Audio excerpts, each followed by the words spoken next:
The U.S. economy is holding strong. In today's Business Edge, Steve Ruxton explains why it might be time to consider expanding overseas. If you are doing business overseas, you are probably missing out on a big opportunity. Very glad to have Jeff Jorge here.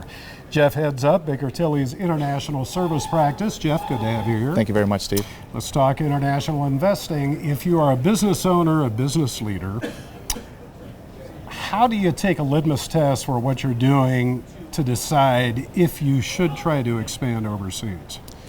One of the things that we encourage companies to consider is that you don't need to have a breakthrough product to achieve breakthrough growth internationally.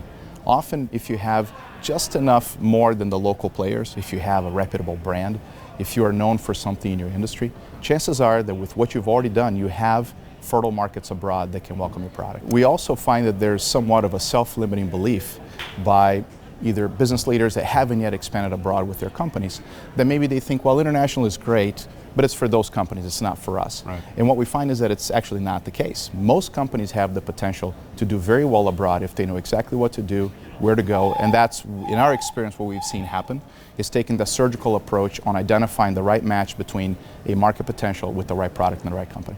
What I found amazing when I started to do research for talking to you is you say most companies have the opportunity or the possibility of doing business overseas, but the great majority of U.S. companies are not doing business overseas. That's right. The statistics are staggering, and this comes from the U.S. government showing that less than 1% of all U.S. companies conduct some kind of foreign trade, either by exporting or having operations and services abroad. And there are multiple reasons why we see that happen. But one of them is the fact that prosperity at home is one of the reasons why companies often don't go abroad. Things are good here. Why go elsewhere? We'll get to that in a bit. But in the end, we find that there's a bit of paralysis often by not knowing exactly what to do, how to do it.